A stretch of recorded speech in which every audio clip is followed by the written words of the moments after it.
Good morning everyone, this is your Alka Jamla, आपकी fashion theory teacher. So guys, कैसे हैं आप सभी लोग? आई होप कि आप लोग अच्छे ही होंगे। सो आज का हम टॉपिक स्टार्ट करते हैं। महिलाओं का फैशन सामाजिक परिवर्तन को दर्शाता है। ये टॉपिक आपका अपैरल में भी आया हुआ है। अपैरल में भी आपका पीडीएफ में मैंने दिया है और वीडियो में भी मैंने आपको समझाया है। ये आपका फैशन थ्योरी में भी है, ठीक है। फैशन अभिव्यक्ति एक रूप है और लंबे समय से महिलाओं के स्थान को प्रभावित कर रहा है। लंबे समय से समाज में एक व्यक्ति की भूमिका को नियंत्रित किया गया है, क्योंकि उनमें पुरुषों और महिलाओं के लिए कुछ अपेक्षा निर्धारित की गई हैं। जैसे कि उदाहरण के तौर पे आप मैं बता दूं कि इसमें बताया गया है कि जैसे कि मैंने आपको बताया, अपैरल में भी मैंने आपको बताया था कि उसके लिए निर्धारित चीज़ें की गई थी कि वो क्या पहनेंगी और क्या नहीं पहनेंगी। जेंट्स के लिए निर्धारित चीज़ें की गई थी कि जेंट्स पैंट शर्ट पहनेंगी, कुर्ता पजामा पहनेंगी। ये चीज़ें मतलब जेंट्स के लिए रखी गई थी और लेडीज़ के लिए ये रखा गया था कि वो साड़ी सूट इस तरीके के कुछ कपड़े पहनेंगे, ठीक है। हिलेरी ठीक है। आज पुरुषों के रूप में एक महिला को पैंट पहनना देखना उतना ही आम है दरअसल जितना कि एक जेंट्स को। मतलब आज के टाइम में लेडीज़ भी अगर शर्ट पैंट पहनती हैं तो उनके लिए ये आज के टाइम में वो नॉर्मल है। वो जैसे कि एक जेंट्स ये चीज़ें पहनता है तो वो भी लेडीज़ भी पहन सकती है। तो कोई ज़्यादा इफेक्ट नहीं है कि सो सब इस तरीके से देखेंगे, या सब कुछ नहीं है, सब नॉर्मल तरीके से ही देखते हैं, ठीक है। हिलेरी क्लिंटन को नुकीले पैंट शर्ट पहनने के लिए जाना जाता था कि वह पूर्व अमेरिका विदेशी मंत्री के रूप में उनकी उच्च स्थिति को एक व्यक्त करते हैं। मतलब वो एक पद्धति पे थी वहाँ पे। इसने अक्सर महिलाओं और उनकी भूमिकाओं को नियंत्रित करने के लिए समाज के प्रयासों को प्रतिनिधित्व किया है। विक्टोरियन युग 1950 और धार्मिक फैशन सभी समाज में एक महिला के स्थान को दर्शाती थी। मतलब वो एक महिला को सहानुभूति देती थी, उनको एक तरीके से मोटिवेट करती थी कि मतलब आपको भी ये चीज़ें पहननी चाहिए, नहीं मतलब इस तरीके के कपड़े पहनने चाहिए। हम मतलब वो भी एक उच्च पद्धति पे थी, तो मतलब वो सब चीज़ें करती थी।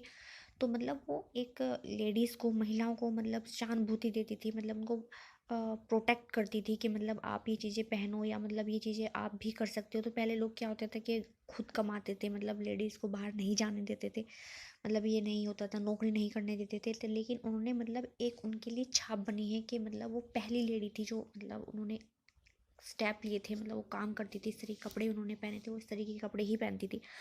तो मतलब क्या हुआ था, उनको उन लोग मतलब समाज ने वहाँ के उन्होंने मतलब उनको एक उस पोस्ट से उतार दिया था, मतलब निकाल दिया था कि इस्तीफा देना पड़ गया था, या मतलब उनको निकलवा दिया था, इस तरीके से आप कह सकते हैं। तो मतलब उस चीज़ के लिए तो मतलब वो बहुत ही उस टाइम को, आज के टाइम में जो हम सोचते हैं तो बहुत ही गंदा मतलब स्थिति रही है उस टाइम की, जो देखा गया उसमें बताया गया है। तो मतलब वो प्रोटेक्ट करती थी लेडीज़ को बहुत ज़्यादा कि मतलब आप ये चीज़ें कर सकती हो, ठीक है। फिर विक्टोरिया युग का एक फैशन अपने कोस्टेट के लिए बदनाम था, जिसने एक महिलाओं को प्रतिबंधित कर दिया था। मतलब वो उस टाइम का जो टाइम था, टाइम पीरियड चल रहा था, वो बहुत ज़्यादा बदनाम था, जिसने वो मतलब ये था कि मतलब महिला यही पहनेंगी तो बस यही पहनेंगी। आज के टाइम में ऐसा कोई है जो अगर कह दे कि तुम्हें यही पहनना है तो बस यही पहनेंगे? नहीं, ऐसा नहीं है। अगर जींस नहीं पहनी तो और चीज़ें भी बहुत होती है कि मतलब पहनने के लिए तो, पर लेकिन हम उनको ये नहीं कर सकते कि आप यही पहनोगे, है ना। उनको प्रतिबंधित नहीं कर सकते कि आप यही पहनोगे, ये चीज़ें पहनोगे, ठीक है। तो उसमें उस टाइम पे यही चीज़ें कर दिया था, ठीक है। नेक्स्ट टॉपिक है हमारा भारत के वस्त्रों का इतिहास। मतलब कब से भारत में कब वस्त्रों का मतलब खोज हुई, कहाँ से स्टार्ट हुए कपड़े, मतलब इस तरीके से आपको ये मैं बता रही हूँ इस हेडिंग में। भारतीय उपमहाद्वीप के भीतर परिष्कृत वस्त्रों की पहली उपस्थिति सिंधु नदी के तट पर मोहनजोदड़ो में पाई गई थी। मतलब जो पहली कपड़े की छाप है, मतलब वो सिंधु घाटी के टाइम पे मोहनजोदड़ो में पाई गई थी, ठीक है।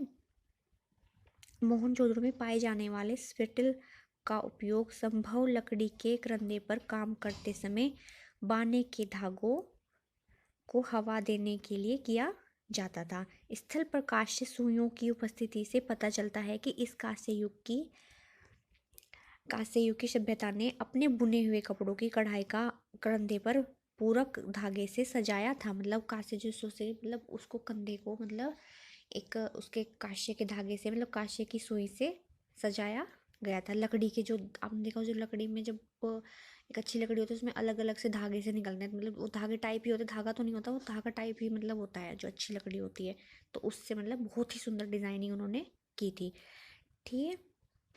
अन्यथा भारतीय उपमहाद्वीप से कपड़ों का कोई भी उदाहरण तब तक ज्ञात नहीं था जब तक कि 19वीं शताब्दी तक मिस्र में व्यापार के कपड़ों का पता नहीं चला, जिसमें कुछ 15वीं शताब्दी के पहले के और हमारे पास एशिया और यूरोप में साहित्य के संदर्भ हैं।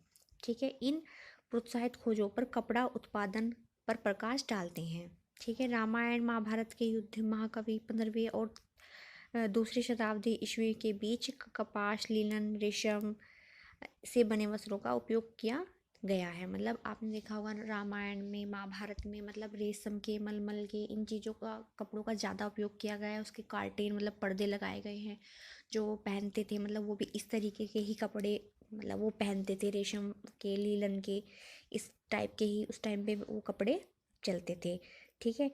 एक लंबे समय से स्थापित भूमि का व्यापार मार्ग के अस्तित्व को सुझाव देता है। 6ठी शताब्दी ईस्वी पूर्व तक फ्रांस साम्राज्य के विस्तार ने सिंधु घाटी को भूमध्य सागर के साथ भूमिका और तटीय व्यापार मांगों से जोड़ा गया है। भारतीय कपड़ा अपने शानदार रंगों के कारण फ्रांसीसियों और यूनानियों के बीच बहुत लोकप्रिय हो गया है। मौर्य राज्यों की 3 पीढ़ियों तक वाणिज्य की निरंता बन गई है। मतलब कि जो इंडिया का जो कलर है, आपने देखा भी होगा, जो झंडे का भी कलर है, मतलब वो एक अपनी पहुंच बन गया है, मतलब अपनी पहचान बन गया है हमारे देश का कलर जो है।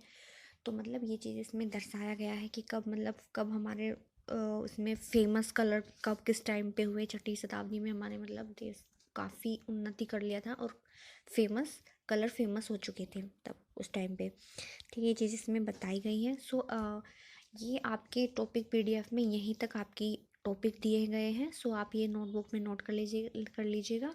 बाकी के मैं टॉपिक आपको नेक्स्ट वीडियो में करवाऊँगा गाइस। ठीक है। तब तक के लिए टेक केयर, बाय बाय।